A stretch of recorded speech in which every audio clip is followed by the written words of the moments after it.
Bahwa Islam masuk ke Nusantara bukan di abad ke-14, tapi di abad yang ke-7, di awal-awal bahkan masa Islam. Bahkan di masa Nabi SAW. Jadi nggak benar kalau dikatakan Majapahit duluan, baru kemudian kerajaan Islam datang. Tidak, Islam sudah duluan. Abad ke-14 sudah punya kerajaan. Kapten Patimura. Nama aslinya siapa? Thomas Matulesi. Masya Allah, kapan jadi Thomas beliau? Di Apis Sejarah bisa Anda temukan di jilid yang pertama, ya, yang warna yang hitam, dari 586 halaman.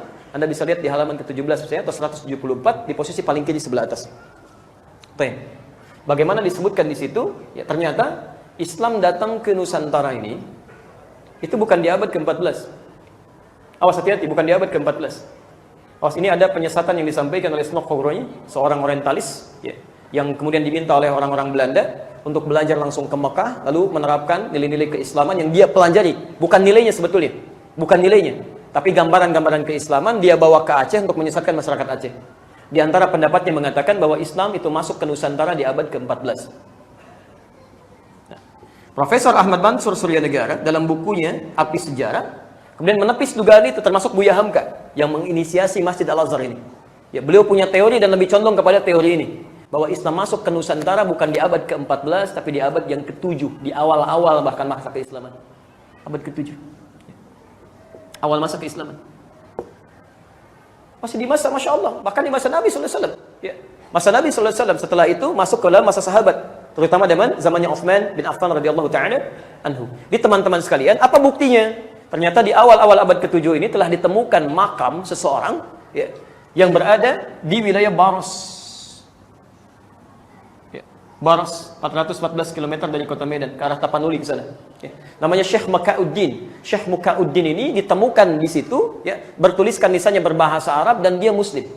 Beliau Muslim. Jadi sejak awal abad ke-7, ya kan, Islam sudah masuk ke Nusantara. Kemudian terjadi penyebaran sampai perkembangan Islamnya menghasilkan kerajaan Islam. Kerajaan Islam itulah yang masuk di abad ke-14. Jadi bukan Islamnya baru masuk, sudah jadi kerajaan. Di Samudra Pasai itu, ya, Samudra Pasai, Masya Allah, itu sudah muncul, ya, di wilayah Sumatera. Ya. Pernah dengar kalimat ini? Ya, maaf, setelah itu datang Islam, kemudian meruntuhkan kerajaan Majapahit, maju Islam. Itu penyesatan yang luar biasa.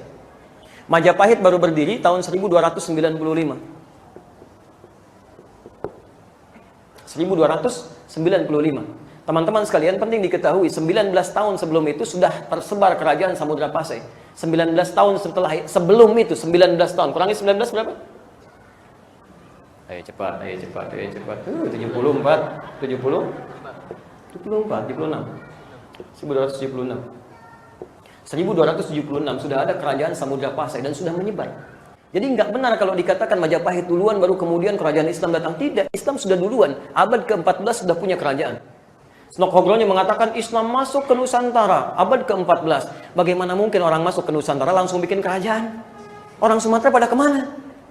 Ya, jadi ketika masuk tersebar abad ke-7, kemudian mengembangkan keislamannya sampai jadi kerajaan abad ke-14. Yang paling menarik, yang jadi pertanyaan teman-teman sekalian, pertama, abad ke-7 itu kan kisaran tahun 600 sekian kan? Baik, Nabi lahir 571 Masehi. 571. Masya Allah.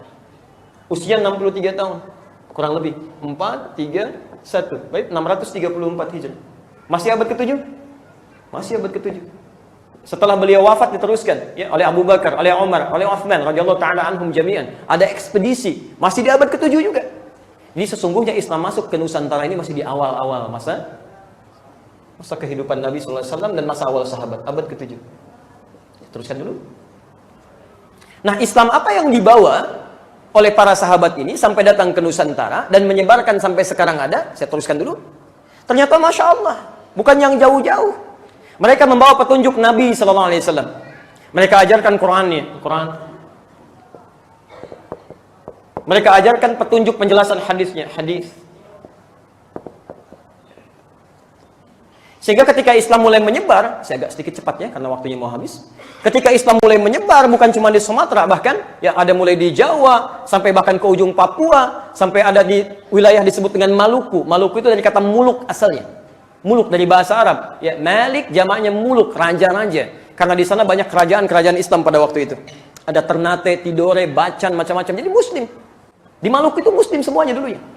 Nggak ada yang lain. Di masih muslim, teman-teman, masih muslim. Anda pernah punya uang 1.000? Yang dulu bukan yang sekarang. Tertulis siapa di situ? Ada orang Ambon? Siapa? Kapten Patimura. Nama aslinya siapa? Thomas Matulesi. Masya Allah, kapan jadi Thomas beliau? Ya. Maaf, kalau disebutkan Thomas, yang terbayang apa? Bukan cuma itu, macam-macam. Bisa mobil-mobilan, Thomas, kereta apian, bukan? Bisa bulu tangkis, Thomas, macam-macam, ya. Tapi umumnya, pasti nama non-muslim. Nama aslinya bukan Thomas, Ahmad. Ahmad Lucy. Ahmad Lucy. Ya. Ahmad Lucy.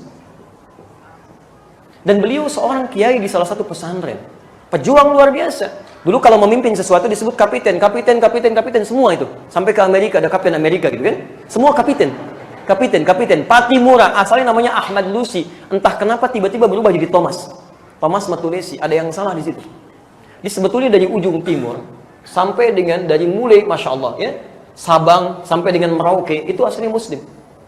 Muslim dari mulai abad ke-7. Maksudnya banyak wilayah-wilayah Islam yang tersebar. Hindu juga ada, ya, Hindu ada, animisme ada, kemudian dinamisme ada, Buddha juga ada. Tapi dakwah Islam sudah menggeliat di awal-awal masa ini, sudah menyebar. Pelan-pelan. Jelas di sini? Bahkan yang paling menarik, dari mana taunya yang dibawa nilai-nilai keislaman? Saat mulai kemudian masuk ke wilayah Jawa, khususnya dari Jawa Tengah ke Jawa Timur, saat ada kesulitan-kesulitan mendakwahkan Islam di kalangan masyarakat yang animisme, dinamisme. Masih senang dengan, Masya Allah ya, maaf, penghambaan kepada pohon, tumbuh-tumbuhan, batu-batu pada alam. Bahkan nanti ada yang generasi Hindu di situ sebagiannya. Ketika dakwah Islam masuk ke situ, salah satunya nanti datang ulama-ulama dari luar Nusantara. Saya percepat sampai masa ke tahun abad ke-13 ke sana. Ya. Teman-teman, datang 9 orang. Diutus kemudian ke Nusantara. 9 orang, 9 dalam bahasa Jawa disebut dengan songo. Yang dekat dengan Allah Subhanahu wa taala, rajin ibadah, baik ya para ulama ini. Ya, disebut dengan wali, al-auliya at-tis'ah, wali songo. Itu asalnya ulama-ulama hebat. Ada sejarahnya. Saya tidak sembarangan menyampaikan ini ya. Saya sampai ke Aceh tuh mengejar ahli nasab. Saya ke Aceh diskusi dengan ahli nasab, belajar dari beliau. Kemudian saya pergi langsung ke daerah Jawanya, saya telusuri. Ya dari mulai selatan ke Jogja sampai dengan ke Semarang, kita lihat nanti kita temukan ada salah satu makamnya juga di situ. Ya kami temukan sampai dengan ke masjidnya, dari Semarang terus ke Demak, dari Demak sampai dengan ke Kudus, ke Pati, ke Rembang, ke Lasem, sampai dengan ke Bonang. Pas sujudan Bonang saya naik ke atas, saya hitung berapa anak tangganya, sampai ketemu penjaga pas sujudannya namanya Pak Abdul Wahid. Kita diskusi di situ dan sebagainya. Yang paling menarik teman-teman sekalian, mereka ketika datang membawa manhaj luar biasa. Dibawa diutus dengan 2 bendera. Satu bendera hitam yang melambangkan pada kiswah Ka'bah, ya, nilai-nilai Quran, dan bendera hijau melambangkan pada tuntunan sunnah. Jadi begitu datang membawa tuntunan Al-Quran dan sunnah Rasulullah SAW. Ini yang mau disampaikan, ditebarkan dalam kebaikan. Ya, kemudian disampaikan dalam kehidupan masyarakat yang kemudian pada saat itu terus berkembang. Singkatnya 9 orang ini, ya, ada yang berasal dari Palestina, ya, Syekh Aliyuddin, Syekh Hasanuddin. Ada yang berasal dari Mesir, Syekh Ahmad Al-Jumadil Kubra, ya. Ahmad Jumadil Kubra, beliau dari Mesir. Nanti punya 2 anak. Tayyib. Boleh 5 menit lagi? Ya, Ustaz sudah masuk tanya jawab, boleh 5 menit sebentar, saya sempurnakan dulu. Baik. Ada Syekh Ahmad Jumadil Kubra, beliau nanti bahkan punya 2 anak. Satu orang diajak ke Nusantara, namanya Maulana Ishaq. Ya, satu orang lagi tinggal di Mesir, namanya Syarif Abdullah. Dari Maulana Ishaq ini nanti turun keturunan-keturunan. Ya. Yang paling menarik, keturunannya siapa? Ya, pendiri 2 ormas Islam besar di Indonesia. Kiai Haji Muhammad Hashim bin Asy'ari mendirikan NU tanggal 31 Januari 1926, Kiai Haji Ahmad Dahlan mendirikan Muhammadiyah tanggal 18 November 1912. Itu keturunan Maulana Ishaq. Kalau antum telusuri misalnya, lihat di kitab misalnya kitab Syekh Muhammad Hashim bin Asy'ari punya 19 kitab. Di kitab pertamanya beliau, ya, Al-Adabul Alim wal Muta'allim, menuliskan, disebutkan beliau ini Muhammad Hashim bin Asy'ari bin Abdul Wahid bin Abdul Halim. Nama asli Abdul Halim itu Pangeran Benawa atau Sultan Hadiwijaya, dikenal dengan Joko Tingkir, bin Abdullah bin Abdul Aziz bin Abdul Rahman. Siapa beliau ini? Walid Raden Ainul Yakin, dikenal dengan Maulana Ishaq. Di Maulana Ishaq. Maulana Ishaq ini termasuk nasabnya ketemu dengan Kiai Haji Ahmad Dahlan. Nama aslinya Muhammad Darwis. Ya, belajar dengan Hasyim Asy'ari di Semarang pada Kiai Haji Saleh Darat, berangkat kemudian ke Mekah, belajar pada Syekh Ahmad Khatib Al-Minangkabawi, pulang berganti nama menjadi Ahmad Dahlan. Kiai Haji Ahmad Dahlan bin Kiai Haji Abu Bakar, ya, bin Kiai Ilyas bin Kiai Sulaiman bin Demang Jurang Juru Kapindo, bin Demang Jurang Juru Sapisan, bin Kiai Gerbak bin Maulana Ishaq.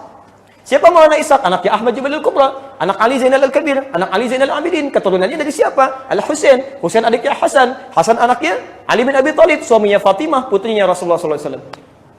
Ya, jadi teman-teman sekalian, yang paling menarik di sini ketika menyebar keislaman, selevel Prabu Siliwangi nanti, Prabu Siliwangi itu punya kekuasaan besar. Kerajaan Hindu dari mulai Banten sampai dengan ke pertengahan Jawa itu, ya Jawa Tengah. Itu Masya Allah. Jadi begitu beliau inspeksi ke daerahnya, kemudian masuk ke daerah Subang, ya. Subang, ya, Karawang, ya, dari daerah Karawang pada saat itu, kemudian menemukan seorang perempuan, ya, yang Masya Allah sedang baca Quran, indahnya luar biasa. Muridnya Syekh Hasanuddin, karena baru pulang dari Ummul Qura, maka disebut Syekh Qura. Sampai sekarang di Karawang ada pesantren Al-Qura. Tapi begitu mendengar keindahan kalimatnya, datang melihat, nih perempuan luar biasa, auranya bagus, namanya Nyai Subang Larang, ya, Nyai Subang Larang. Tiba-tiba dinikahi beliau ini, ya, dengan syarat masuk Islam Prabu Siliwangi, tahun 1423 melahirkan anak. Ya, anaknya dikenal dengan Walang Sungsang. Ya, yang kedua nanti 1426 lahir anak kedua Rara Santang, dan yang ketiga 1427 lahir anak ketiga namanya Raja Sengara. Semuanya masuk Islam. Nah, yang pertama Walang Sungsang dengan yang kedua Rara Santang kemudian pergi menunaikan haji di Mekah, kemudian setelah berhaji ganti nama. Yang satu jadi Abdullah Iman, yang satu jadi Syarifah Mudaim. Saat akan pulang ketemu dengan anaknya Ahmad Jumadil Kubra yang kedua, yang dari Mesir sedang haji. Tayyib, namanya Syarif Abdullah. Dilamar kemudian Syarifah Mudaim lewat kakaknya Abdullah Iman, dinikahkan di situ, nggak ikut pulang ke Nusantara. Beliau kemudian ikut ke Mesir. Tinggal selama 20 tahun, melahirkan anak bernama Syarif Hidayatullah. Ini yang kemudian pulang tengok kakaknya yang punya kekuasaan di wilayah Gunung Jati sampai diberikan gelar Sunan Gunung Jati pada saat itu. Jadi banyak ulama-ulama Islam menyebarkan di keislaman sampai ke kita. Yang Anda mesti tahu, maaf ya, nilai keislamannya sangat indah. Banyak kerajaan-kerajaan, sampai ke Eropa, sampai luar biasa dan sejahtera semuanya. Nusantara sejahtera.